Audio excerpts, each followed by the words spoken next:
Olá, eu sou o Gixson de Oliveira, aqui da eBordados, e esse é mais um episódio do quadro Direto ao Ponto, onde eu analiso as matrizes de bordados criadas pelos nossos alunos. Aproveito para informar que esse episódio ficará disponível gratuitamente para você assistir por poucos dias. Então, aproveita aí o conteúdo e bora pro vídeo. Bom, no episódio de hoje a gente vai analisar aqui a matriz do Slane, tá, Slane? Então vamos lá, eu separei aqui 4 matrizes das quais você me mandou lá pelo desafio do curso Yukon Experience. E a primeira que eu tenho aqui é a logomarca da Ford. Então, vamos selecionar aqui Ctrl A para selecionar todo o desenho e a gente analisar o tamanho.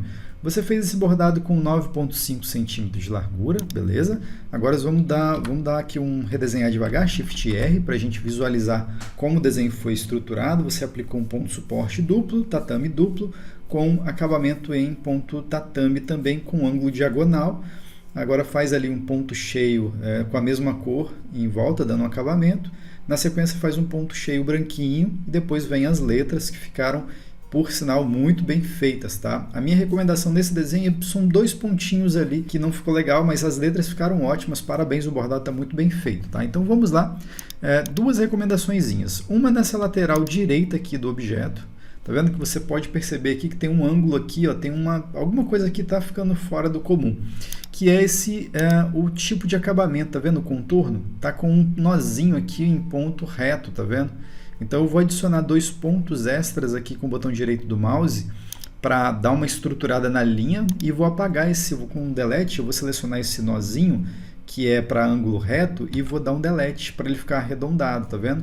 Deu um acabamento melhor nessa lateral. Mesma coisa na parte interna branquinha, no contorno branquinho, tem também um nozinho ali para ângulo reto. E eu vou clicar com o botão direito aqui, criando mais 2 nozinhos próximos para travar a linha e vou apagar esse nozinho, tá vendo? E aí você observa que ficou com um ângulo mais suave, mais arredondado, uma vez que esse objeto ele não tem porque ter esses pontos mais agudos, vamos dizer assim, né?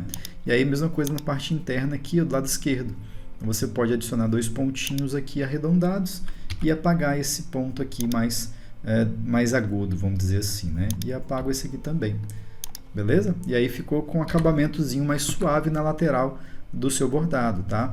Mas é somente essa a recomendação, não vou sugerir alterar mais nada porque o bordado ficou muito bom, tá? De parabéns aí. Talvez o que você pudesse fazer aqui para melhorar um pouco o aspecto seria colocar uma angulação aqui, um ângulo de curvatura nesse objeto aqui, tá? Mas eu não sei se vai dar certo, deixa eu ver. Eu colocaria esse ângulo aqui, tá? Talvez para ficar melhor, o ideal seria separar os objetos, porque como você criou um objeto único, ele meio que ficou confuso para seguir essa recomendação que eu dei de colocar uma angulação. Vou dar um Ctrl Z para voltar ao que você fez. Ele está reto, não está defeituoso. Mas aqui está pedindo, tá vendo? Pelo menos nesse objeto aqui está pedindo uma angulação. Nesse aqui talvez nem tanto. Agora nesse aqui está pedindo um ângulozinho para seguir o mesmo raciocínio que você fez em todas as letras. Mas não está ruim, tá? O bordado está muito bem feito. Mas aqui de repente você poderia fazer, por exemplo, uma divisão, separar esse objeto aqui, ó, fazer esse objeto daqui até aqui com uma angulação, respeitando esse ângulo aqui, e depois fazer o restante do objeto como já está pronto aqui, tá? Então seria uma opção extra aí, vamos dizer, né? Mas não é tão relevante assim. O bordado, se fizer assim, vai ficar bonito, nada de errado com o bordado. É só uma questão mesmo de aspecto ali, porque está tudo... De todos os objetos que você aplicou, você colocou uma angulação e ficou bonita essa angulação de ponto que você colocou para o desenho. Então ali pediu essa angulação também, mas por isso que eu estou recomendando mesmo. Mas no geral o desenho está ótimo, tá? Vamos aqui para o próximo, tá? Que é essa palavra aqui, essa logomarca MO. Mesma coisa, vamos dar um Ctrl A, 9,7 centímetros de largura, Shift R para a gente redesenhar devagar, para a gente observar como foi aplicada a estrutura, fez um ponto cheio, tá? Beleza. Eu vi aqui, Slane, que você colocou aqui, ó, uma linha conectando os dois objetos que estão mais distantes.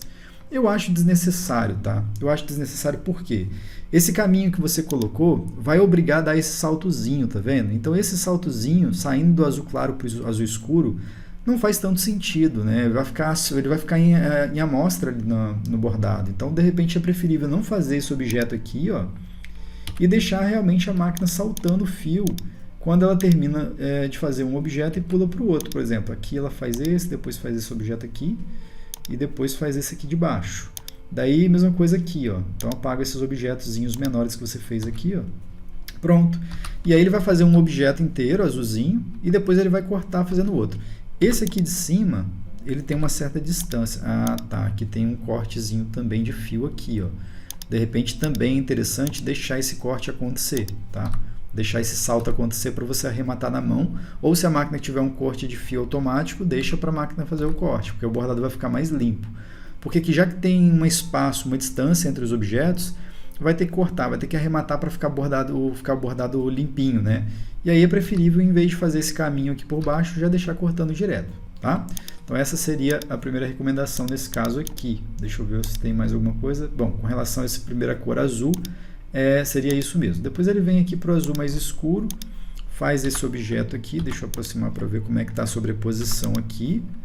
Beleza, sobrepôs bem, fez uma sobreposição legal aqui além da compressão de encolhimento, então não vai desencaixar essa parte aqui de forma alguma. Depois a gente tem aqui a letra H, fez uma sobreposiçãozinha aqui, bacana, vai segurar suficientemente aqui para não desencontrar os objetos. Aqui você fez uma angulaçãozinha reta, também pode ser, tá? Não tem problema. Porque uma outra opção seria você fazer essa angulação aqui embaixo e terminar em diagonal para respeitar o mesmo acabamento. Aí teria que aplicar, por exemplo, uma angulação lá em cima reta e aqui embaixo diagonal, por exemplo. Ia dar uma leve torção no objeto, mas ele terminaria embaixo com o mesmo tipo de acabamento do outro objeto aqui do lado, tá? Seria uma opção, e aí você teria que fazer essa alteração nos demais objetos também, para poder fazer sentido a aplicação do ponto em todo o desenho, para ficar com o mesmo aspecto de acabamento. Tá vendo? Ó. Dá uma certa torçãozinha no objeto para poder sair do ângulo reto e curvar para fazer diagonal, dá, mas não é nada agressivo a ponto de danificar a estrutura de aplicação dos pontos. Então é considerável fazer também essa aplicação para você ter o mesmo acabamento, né? Senão uma letra vai ficar com acabamento de um jeito na extremidade do objeto aqui no ponto cheio e a outra vai ficar de outra forma. Então eu prefiro trabalhar com um acabamento único nesse caso de logomarca, tá?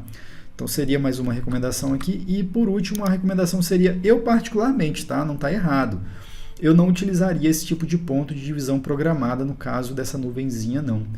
Como é nuvem, como é um objeto assim, aleatório, você não tem muita forma, vamos dizer assim, apesar da forma em si do desenho, a gente tem que respeitar porque é a logomarca oficial do cliente. Mas para a textura do ponto aqui, eu gostaria de trabalhar com um ponto cheio e trabalhar com um valor fixo aqui, ó, de divisão automática. E aí você poderia trabalhar uma angulação de ponto aqui, possivelmente.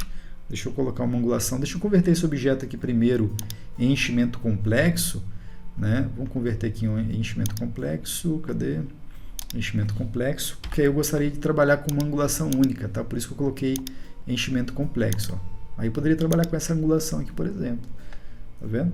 Seria uma sugestão aí para, vamos dizer assim, não para justificar defeito, porque não tinha nada de errado com aquela divisão programada que você usou como tipo de ponto da nuvenzinha, mas eu particularmente para nuvem, para objetos assim, ó, muito certinho, com essa, particularmente não gosto. E além de não gostar, tem também esse lance aqui, tá vendo? Ele deu na divisão programada, ela aplica a textura, ela aplica o objeto criado dentro da forma que você aplicou aqui, da forma que você desenhou. E aí deu esse dentezinho. Para você se livrar desse dentezinho, você teria que mudar aqui, ó, um pouco tá vendo? Mudar a estrutura do desenho. Aí vai fugir lá do desenho da arte oficial do cliente.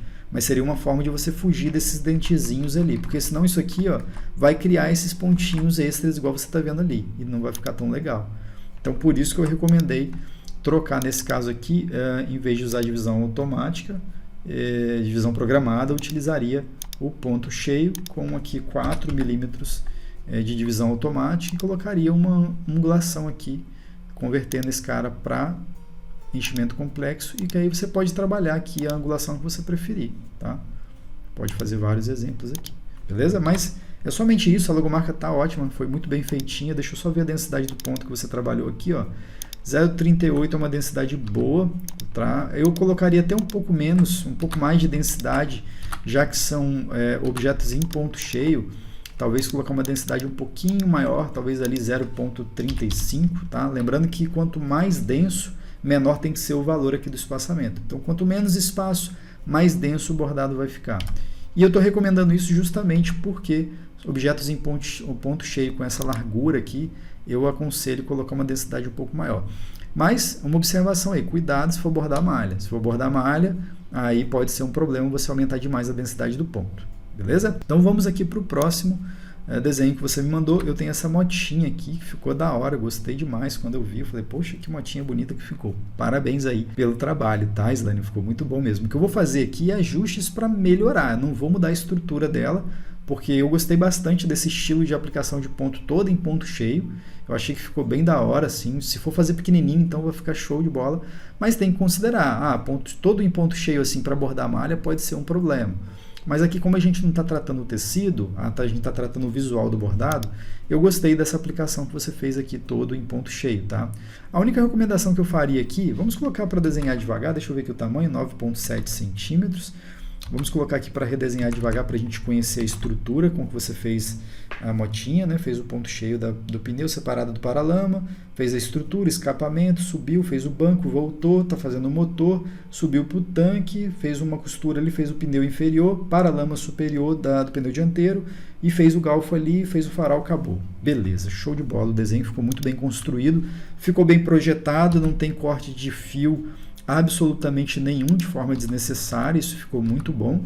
A única recomendação que eu faria seria o seguinte, eu gostei desse lance que você colocou aqui, ó, como efeito, tá vendo? Você colocou uma divisão automática aqui para poder dar esses furos no meio do objeto, esses pontos extras no meio do objeto, justamente para o objeto não ficar muito largo, haja vista que você vai costurar por cima dele ainda, tá vendo? Esse galfo aqui, ó, você está fazendo ele, essa parte da suspensão, está fazendo por cima desse objeto aqui. Então eu gostei de você ter colocado essa divisão automática aqui no meio, para ele dar meio que uma perfurada ali, ele vai costurar alguns pontos ali, vai criar uma estrutura, o ponto não vai ficar aéreo, solto, e aí por cima ele vem essa parte aqui dessa estrutura de suspensão e faz o ponto cheio ali. Legal, tá? Isso aqui eu gostei, bacana, gostei demais. Só que da mesma forma que aqui ficou bom, aqui já não ficou tão legal. Nesse objeto aqui, ó, a divisão automática não deu um aspecto de falha, tá vendo? Para essa parte do motor. Então você pode trabalhar com segurança até 12, tá? Então você pode colocar aqui 12 milímetros, porque 12 milímetros é o limite que a máquina de bordar consegue costurar um ponto cheio de distância, tá? Então você pode sim colocar 12 milímetros aqui como travamento, porque a distância de segurança que você vai colocar aí para o ponto cheio não ultrapassar é de 12 milímetros, nesse caso desses objetos assim, tá? No caso do tanque, eu não vou colocar os mesmos 12, porque eu acho que não vai ficar com uma aplicação legal, ele vai fazer alguns poucos furos, tá vendo? Alguns poucos pontos no meio do tanque, aí vai perder um pouco a estética que você definiu. Então eu deixaria realmente aqui com 8, e deixa eu ver se tem mais algum objeto aqui que eu consideraria colocar aqui um ponto, a divisão automática. Aqui eu vi que você colocou aqui possivelmente um carimbo. Não, um carimbo, você colocou um carimbo para fazer essa formatação aqui do motor. Eu achei legal, ficou bacana, ficou interessante, bem diferenciado aqui. Esse objeto aqui que eu estou achando que ele está muito alto, tá vendo?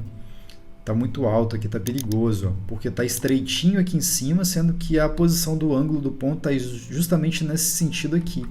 Então talvez separar esse objeto aqui desse, ó, tá? Duplicaria esse objeto aqui, ó. Vou fazer aqui rapidinho para você ver o que eu faria, mas eu não vou me alongar muito para o vídeo não ficar muito grande, mas eu duplicaria esse objeto, tá?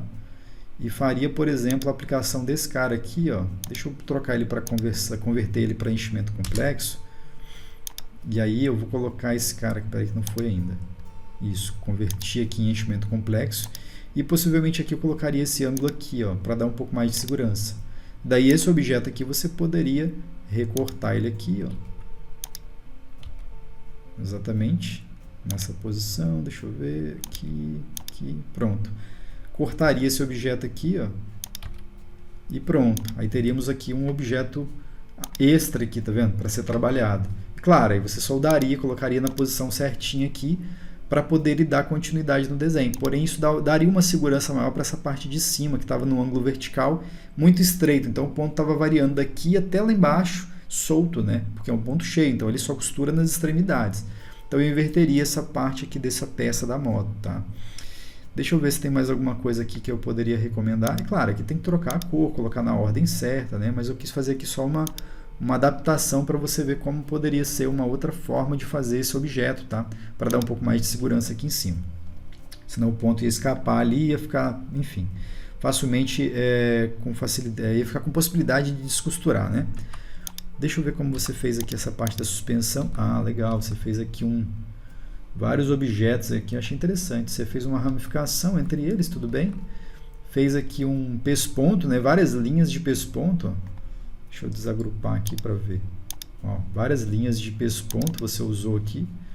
Ficou interessante essa aplicação, que ficou bem diferenciada. A ideia é realmente essa, usar as ferramentas, né, as variadas ferramentas que o Wilcon utiliza, além dos pontos, também dos tipos de pontos que ele oferece, para poder fazer estilos, né, para fazer efeitos de diferenciado ali para os objetos. Eu achei interessante isso aqui que você fez, gostei.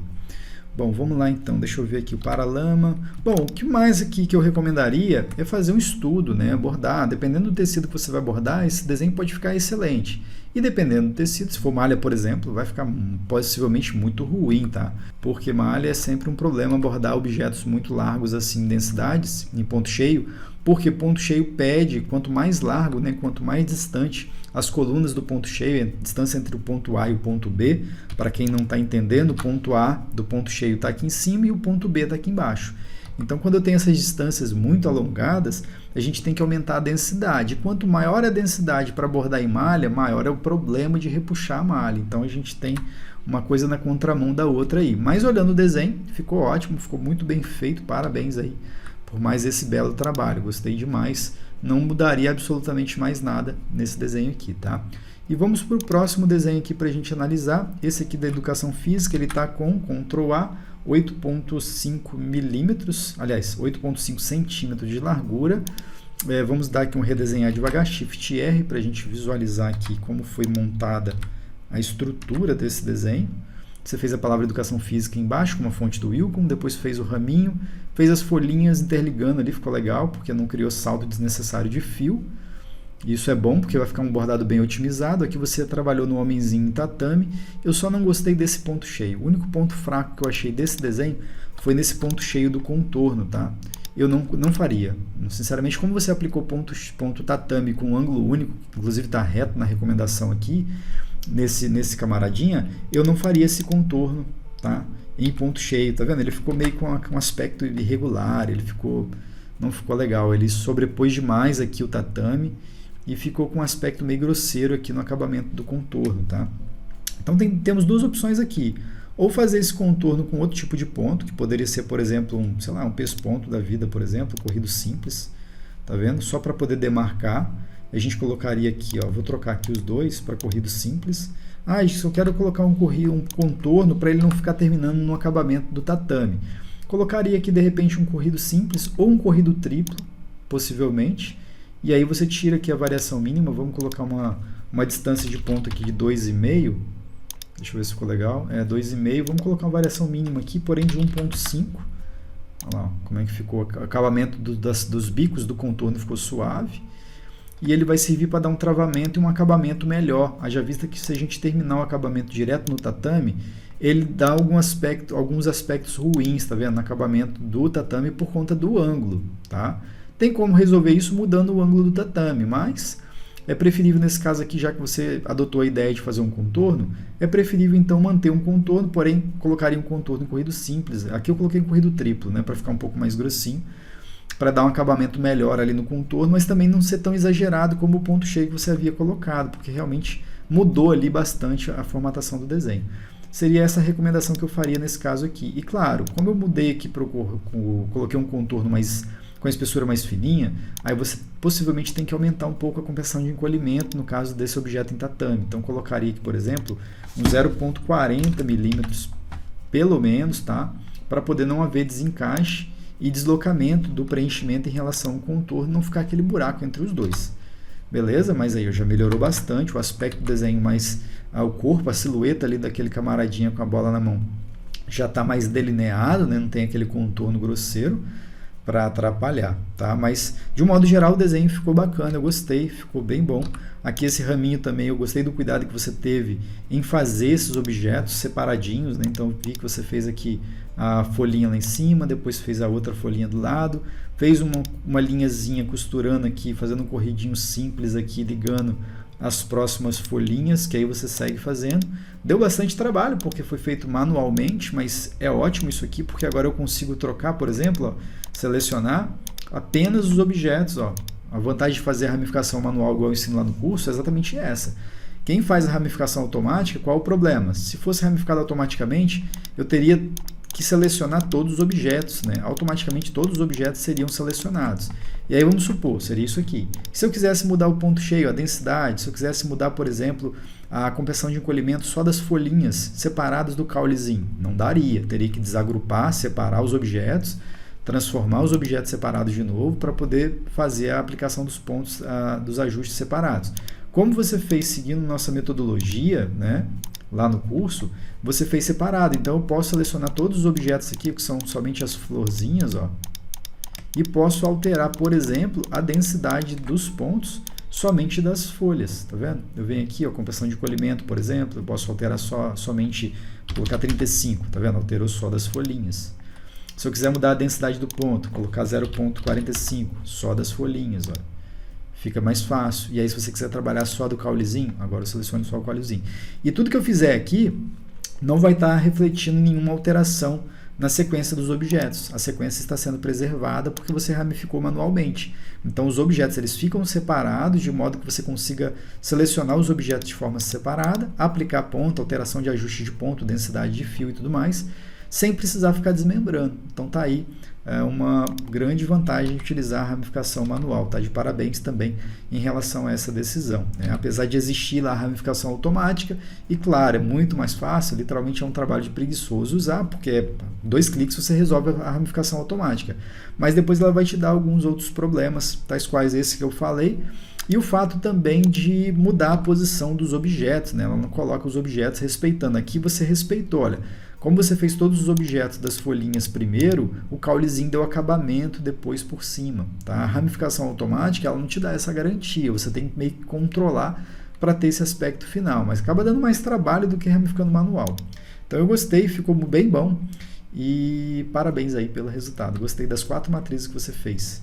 Beleza? E nessa aula eu usei o software Wilcon Embroidery Studio. E se você ficou interessado em se tornar um profissional em programação de bordados, vai lá no site da eBordados e cadastre o seu e-mail na lista de espera, pois em breve eu abrirei uma nova turma do curso Wilcon Experience. Nos vemos em breve. Tchau, tchau!